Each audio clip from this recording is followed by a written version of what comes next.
An asylum seeker has drowned, that should be, and another is in critical condition after a small boat sank in the English Channel. The casualties were among at least 66 people on the inflatable dinghy, which began taking on water off the northern French coast. The survivors have been taken to Calais, while a search is continuing by air and sea. Rishi Sunak has made tackling small boat crossings a key priority. The Prime Minister won a critical vote this week for emergency legislation aimed at reviving his controversial £290 million plan to deport illegal migrants to Rwanda. But he faces further opposition from the Tory right, who want the draft law strengthened, and by moderates who have warned against breaking international law. According to government figures, at least 29,000 asylum seekers have crossed the channel aboard small boats so far this year.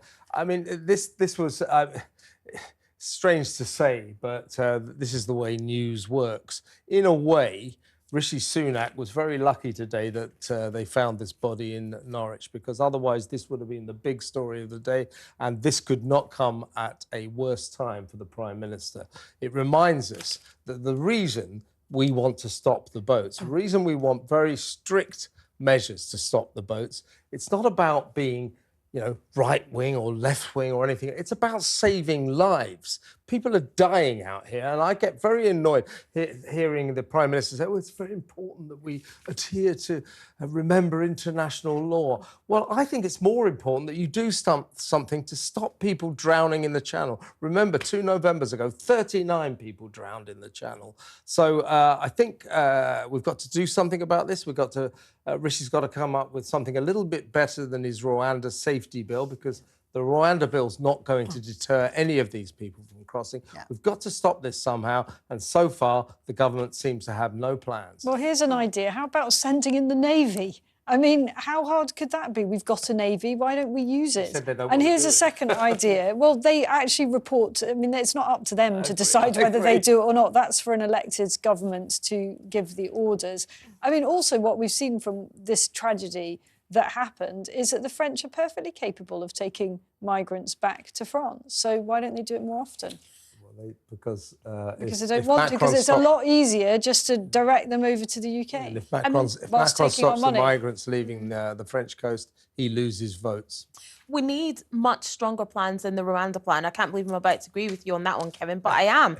And a poll came out just before we came on air, actually. It said 47% of people that believe that the Rwanda plan will make no difference, and 8% of people polled think will actually mean that more refugees come over. You're absolutely right, Kevin. We need to stop people getting in the boats in the first place. No matter what side of the political divide you're on, we do not want to see people losing their lives in this way. And when I saw this story came up earlier on this morning on social media, looking under the comments, people are saying things like, up to them, that's their fault. Another one down, good for them. It's just absolutely disgusting. These people are not illegal, they're not migrants, they're people. They could be any one of us. And we have to do everything that we can, more than the Rwanda plan, better plans than that, to stop people even entering those boats in the first place. Well, that has got to be done. That said, Afua, I would say that anyone who gets into those boats knows that they are taking a massive risk. That doesn't mean that I would ever condone someone saying, oh, well, it serves them right, or whatever horrible comments, but it is a highly risky thing to do, and nobody is forced to get into a boat in France to come to the UK. Reality. No one's forced to do that. Does anyone have an alternative to the Rwanda plan?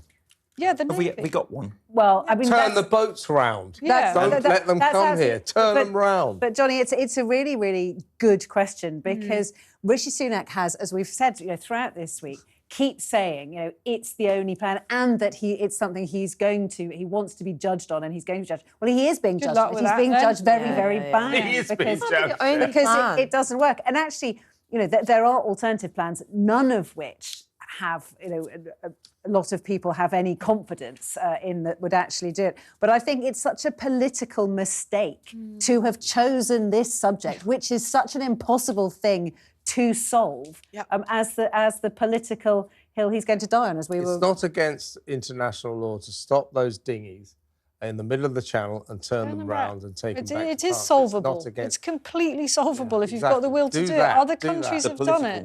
Why is it lethal to turn them round and isn't. take them back to France, but not lethal to tow them into Britain. It's But ridiculous. actually, we don't want them to get in the boats in the first place. Well, at yeah, all. yeah, I agree with that as well. Yeah, of course.